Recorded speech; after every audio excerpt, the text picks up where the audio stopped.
Huh? I do not in my wallet.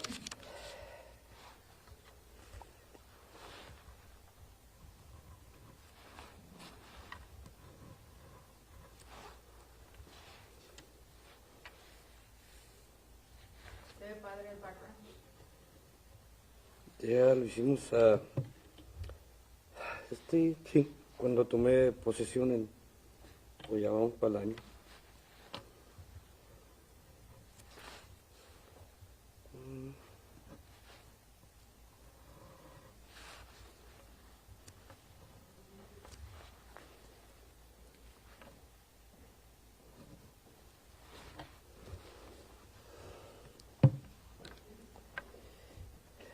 Okay. Ready when you are. Good morning, everyone. Before we start this press conference, on behalf of the Sheriff's Office and the entire Cameron County Department, we want to offer our condolences to the families of these victims. And we ask that you please, keep them in your prayers while they try to make sense of this horrific crime. Yesterday, at approximately 11 a.m., we received a 911 call of a female laying in the front of a yard at the 6200 block of Tecate Street here in Brownsville. Immediately, deputies were dispatched. When they arrived, they found the first female victim laying in a pool of blood outside of the house in the front. Deputies also noticed that the front door to the house was open, so they made entry into the home. When they located our second victim, also laying in a pool of blood there at one of the bedrooms of the house. Immediately, investigators were dispatched to the scene, and they started their investigation of this crime. During the course of the investigation, they made contact with numerous family members, which is normal. You contact the family, which are the ones that have, some of the information that's pertinent to the case. And we learned that the young victim that was outside had been having issues with her husband, who is now the suspect, for several times. So immediately we try to locate him. We learned through other family members that the individual was in Matamoros. Investigators were able to get a hold of him via telephone, and after having a brief conversation with him, they advised him that he needed to come back to Brownsville because they needed to talk to him in reference to what just happened at this home. He agreed to come voluntarily. Investigators met him at one of the port of entries, made contact with him, and started their questioning of the individual. During the questioning, investigators learned that he had indeed been at the home at 5 a.m. in the morning, but had crossed back to Mexico approximately at 7:15, 7 a.m. that same morning yesterday. With that information and additional other information that the individual provided, he then went ahead and confessed to the investigators that yes, he was the one that committed the crime and he had killed both victims. He was taken into custody and he was charged with capital murder. His name is Joel Uriegas Izaguirre, 48 years old. Originally from Matamoros, but he does have a visa crossing card.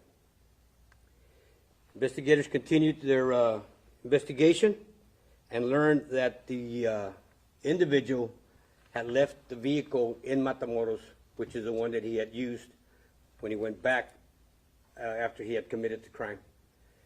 With the contacts and the assistance of Mexican authorities, we were able to retrieve that vehicle, brought it back, and right now it's being processed with the investigators. The investigation is not over. We believe there's no other suspects. He is the only target or the only person of interest, no one else. Investigators were also able to recover the blunt object that was used, and they were able to recover it based on the information that the suspect provided to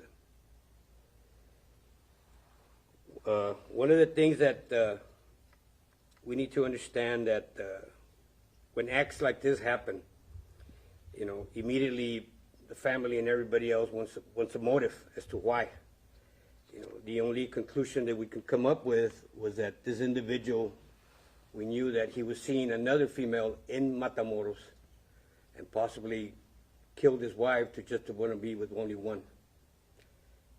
It's sad, because regardless of the motive that is used when this type of crimes happen, there's other ways to resolve family problems without having to resort to violence. We are not, as a request of the family, and we're going to respect their request, we are not going to release the name or the age of the victims due to the fact that there's family members that live out of town and they still haven't been contacted. So we're going to respect their request, and we're not going to release the name of our victims. Now, this case is not over. The investigators that are here present and several other ones, they worked real hard yesterday on this case. It's not over. We're still looking at, searching the vehicle that the individual was in. Other things have to be tied up before we could say that this case is ready to be presented to the DA's office. We did contact the DA's office yesterday immediately. In cases like this, it's common to contact them just to let them know what's going on. So they were aware of everything that was taking place as the investigation was moving forward. Again, our condolences with the families, and we ask that you please, keep them in your prayers. The individual was arraigned this morning. He was charged with 2 counts of capital murder, and he was given a no bond. Most of you all were present there during the arraignment. Again, I congratulate my team. The moment they got there till they actually made an arrest, then he stopped working. It's their dedication. They were able to at least start some sort of healing for the families. We do know that both victims were related. The young victim is the niece of the homeowner. She did not live there. She was only visiting there. The homeowner, according to the whole neighbors around there and people that we spoke to, was somebody who was very well liked around the neighborhood there. Everybody, this lady wouldn't hurt anyone. So yeah, it was a shock to the community of what happened. But we want to assure our citizens that this is not it wasn't just a random act. This individual planned it, and there was no other victim other than the young victim, which is his wife. But unfortunately, when he walked in the home, the first person that he ran into was the elderly lady, and that's who became the first victim. Again, the investigation is still going on. There's still a lot of legwork that needs to be done. But at this point, this is the only individual that we are looking as a suspect. And he's the only one that's been taken into custody. Yes. ¿Cuál fue el arma que utilizó con qué las mató? It was a plank that is used, made out of wood. You use it to stir like big pots of meat. They're made out of solid wood. And that's what you could say it was a weapon of opportunity, which is what he found right there immediately when he got into the home. ¿Y la persona estaba bajo alguna sustancia? At this time, we don't believe he was under any kind of drugs or alcohol. There was no indications to that. He himself did not even make that comment to say that he was under the influence of any narcotics or any kind of substance. ¿Y la persona tenía algún registro de casos de violencia, o sea, en cuestión familiar? No. The only call that we had prior to that residence was an alarm call, and that was it. ¿Pero ella residía en zona del condado o zona de City Brownsville? The city of Brownsville. She lived our victim lived originally in the city of Brownsville, but there was nothing that indicated any prior history between. There was problems, but nothing that was recorded. ¿Algún mensaje en ese sentido a la comunidad? Es un caso de violencia doméstica. One of the things is, again, family violence. We need to be aware of who we're having a relationship with. And if it's not working out, you need to walk away. You need to walk away, or you need to tell someone so it can help you walk away. This senseless crime, it's like, because you wanted to be with somebody else. Walk away of the relationship. We have one victim who had nothing to do with the individual, and she lost her life. Yeah, Family violence is something that we have to definitely take very serious. Was the object found on him, or where did you all find the We object? found it at the location, at the crime scene. And you said you all haven't had prior issues with Urias? No, ma'am. This was a forced entry? No. He found the key. He knew where the key was to the house because he frequented the house also. So he knew where the key was, so he made his way inside. And that is, when they heard somebody inside the home, the lady woke up, and that's what he confronted first. I know you all are not releasing names, but ages of the victims. We don't want to. We hold that back. We believe that yesterday, your social media people, they kind of already, exposed everything that there was out there, but we are respecting the family's decision. I know that in the press release, you guys mentioned that, someone made a 911 call saying that they found someone laying in a pool of blood. Was it just that one individual? Do we know if it was the wife or the niece? No, or- it was just one individual that went to go check up on the families, to go actually check up on the elderly lady, as per the request of another family member. And who was in that pool of blood? The wife or the? The wife. The one that was outside was the wife. Yeah. The wife of the suspect. The homeowner was inside. Por último, ¿podría hacer un comentario en español? Sí. En breve, la descripción del caso, digo.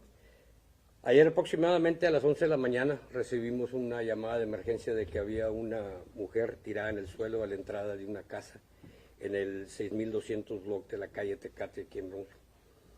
Cuando los oficiales llegaron, vieron que el portón estaba abierto, entraron, localizaron una mujer joven tirada en el suelo, estaba en un charco de sangre. Inmediatamente vieron que la puerta al interior para la casa estaba abierta, entraron y encontraron otra víctima en una recámara también, en un charco de sangre. Las dos mujeres ya habían fallecido. Inmediatamente los investigadores comenzaron a comunicarse con la familia para tratar de obtener mejores datos de quién más frecuentaba allí o con quién vivían. En eso ellos se dieron cuenta, los investigadores, de que la joven que se había encontrado afuera, ella había tenido problemas con su esposo, que después nos dimos cuenta que su esposo era el sospechoso que se detuvo anoche.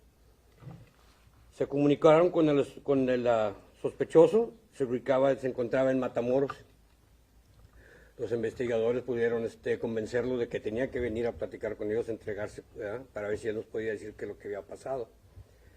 Aceptó y se entregó en uno de los puentes locales aquí. Cuando los investigadores lo estaban entrevistando, él admitió de que a las 5 de la mañana él había estado allí en esa casa y que había regresado a Matamoros como a las 7:15 de la mañana. Durante otras preguntas, allí el sospechoso fue donde admitió de que sí, él había asesinado a las dos mujeres. El motivo del crimen, que en realidad no viene al caso, pero a lo que los investigadores pudieron opinar, es de que el sospechoso ya tenía otra familia en Matamoros y en lugar de hacer lo más común, que es divorciarte, decidió mejor asesinar a su esposa que estaba de este lado. Y también se localizó la arma que usó él, y se localizó porque él fue el que dio los datos en donde estaba.